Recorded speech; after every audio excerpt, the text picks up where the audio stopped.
What's up everyone, this is CoyneDawg here with another GTA video. So in this video we're going to be doing something a little bit different, and I'm going to be looking at if F1 teams were a GTA Supercar, which car would they be? So basically the way this is going to work is I'm going to just basically go through the F1 teams, and in my opinion which GTA Supercar relates to that F1 team and why, and it is just my opinion, you guys might disagree. So the first team I'm going to have a look at is Haas, which are obviously the new kids on the block in Formula 1. Now, the car that I've decided to relate that team to is the Italia GTB, not the Italia GTB Custom. Now, the reason I've gone for this car is because the Italia GTB is obviously a relatively new car into the Grand Theft Auto world, and it's very, very quickly gained a lot of respect among people. I think when it first came out, there wasn't a great deal of people that thought much of it, but it's very, very quickly become clear that it is a competitive car, you know, and just like Haas in Formula 1, they've come into Formula 1, they've scored points, they're doing all the right things, you know, they are looking a good team, and they're the first team we've had in a long time that have come in with, you know, a reasonable plan, obviously supported heavily by Ferrari, but that's why I've gone for them, so I think you can kind of see the relationship there. The next team we're going to have a look at is Renault, and the car that I've decided to associate the Renault F1 team with is the Ocelot Penetrator. Now, the reason I've gone for the Ocelot Penetrator is it's a pretty forgetful car, to be honest. I think if you asked people which cars were added in the import-export DLC, most people wouldn't even remember this vehicle. It was that insignificant. And I kind of feel Renault at the moment, that's kind of where they are. They don't seem to be making a great deal of progress in Formula 1 at the moment. They've obviously just recruited Nico Hülkenberg, which is a great signing, but then they've got Jolyon Palmer, which I don't personally think is someone that should be in Formula 1 based on what we've seen of him since he's joined the series. And, you know, it's just, that's kind of where I am with it. I feel like the Ocelot Penetrator is a car that people wouldn't really notice if it wasn't there, and Renault right now, if they weren't in the race, people wouldn't be saying where's Renault, because they just don't really do a lot in the race. You don't see a lot of them on the TV or anything like that. They just kind of feel like they're a bit there to make up the numbers at the moment, but hopefully they'll improve in the near future because, you know, they've got a lot of history in that team. So the next team we're going to have a look at is Sauber, and the car that I've decided to associate the Sauber F1 team with is the Pegassi Infernus. Now, the reason that I've gone for the Infernus is it's been in Grand Theft Auto for a long, long time. All the subsequent games had an Infernus of some form. And, you know, it's one of those cars that it's never really been particularly competitive, but if it wasn't in Grand Theft Auto, I think people would miss it, and it would be the same in Formula 1. Sauber have been around for so long, and, you know, I think it was the 1990s when they first joined us in Formula 1, and it's just one of those teams that if they weren't there, I think people would miss it in the grid. You know, they've had limited success. They've you know, scored some points here and there. I think they won a race with BMW at one point as well. But apart from that, you know, they've not had a great deal of success in Formula 1, but I think they're one of those teams that will probably always have, you know, they've always had these financial difficulties, but they also find their way through it somehow, and I think the Infernus is one of those cars we'll always have in Grand Theft Auto, so that's why I've gone for that. So the next team we're going to have a look at is McLaren, and the car that I've decided to associate this team with, which won't surprise anyone I don't think, is the ProGen GP1. Now, the reason I've gone for the ProGen GP1 in a nutshell is because this car was overhyped and underwhelming when it was released, and I feel like the McLaren F1 team is exactly the same. Before the season started, people were talking that this was going to be the year that they'd catch up and all that sort of stuff. Even the team itself were hyping it up a little bit, and I was really sceptical about it, if I'm honest. You know, we've seen in the past that these engines, they're so complex, people don't just catch up over one winter.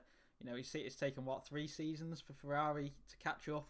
Renault still haven't caught up, so for Honda to close that gap so significantly, it was never going to happen. And I felt like the GP1 was the same. Everyone was really, really excited about it. Rockstar hyped it up, the forums were going mad for it, Twitter was going mad for it, and then when we got it, it was just miles off the pace of any other car. It's not something that people are going to use in races because it's just so far off the pace. So the next team we're going to have a look at is Force India, and the car that I've decided to associate these with from Grand Theft Auto is the Vapid FMJ.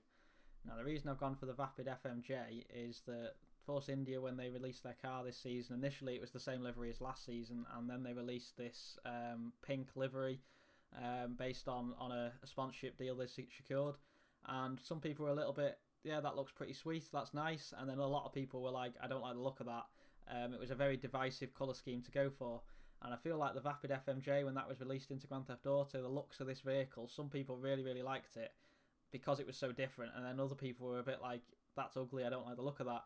And I think that's kind of where the relationship lies. And then additionally as well, the Vapid FMJ is a reasonably competitive car, and so is the Force India. It's not a front runner by any matter, but they are a team that regularly scores points now.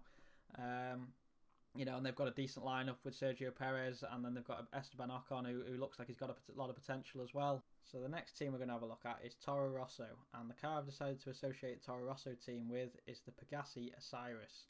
Now, the reason I've gone for the Pegassi Osiris is because it's an awesome looking machine, and I feel like the Toro Rosso is also a really great looking car this year. The livery they've gone for, it sets them apart quite clearly from Red Bull for a start, which quite often their cars look very similar. But secondly, the livery is just a nice livery. It looks really sweet. It was the one when we saw the cars released in February that really caught my attention, and I thought, you know what, that looks a really good livery. They've done a lot of good work with that. And I feel like the Osiris is the same. It's a very unique looking car. There's a lot of features on it that you don't see in other vehicles. But it's a very good looking vehicle, and I just feel like that's where the comparison lies between these two. I was really pleased with Toro Rosso that they did something different, because obviously Mercedes, Ferrari, Renault, all those sorts of cars, they've just got the same liveries that are slightly remixed this year. So, that's why I've gone for this car. So the next team we're going to have a look at is Williams, and the car that I've decided to associate with the Williams F1 team is the Zentorno. Now, the reason I've gone for the Zentorno is it's been around in Grand Theft Auto for a hell of a long time.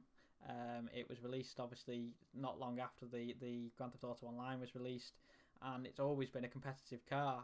Even now, while we're 3 years down the line, it is still a really competitive vehicle. It can certainly hold its own against the top supercars that we've got today. And Williams are kind of the same. They've been around for a long time. They've been through a few rough patches. There was a couple of years ago, more than a couple of years ago, but a while back when they were way off the pace and right down near the back of the field. But these days they are a reasonably competitive team. They're running up there near the front. Probably fourth fastest at the moment in terms of teams that we've got on the Formula One grid, and they're just a great team, and I've got a lot of respect for Williams. They're a team that I grew up watching and supporting when Damon Hill was around back in the day, and I've got a lot of respect for the Zentorno as well. So the next team we're going to have a look at is Red Bull Racing, and the car that I've decided to associate with Red Bull Racing is the Emperor ETR1.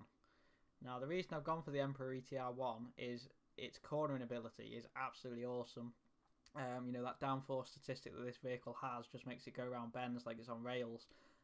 However, it is severely lacking on terms of acceleration and straights.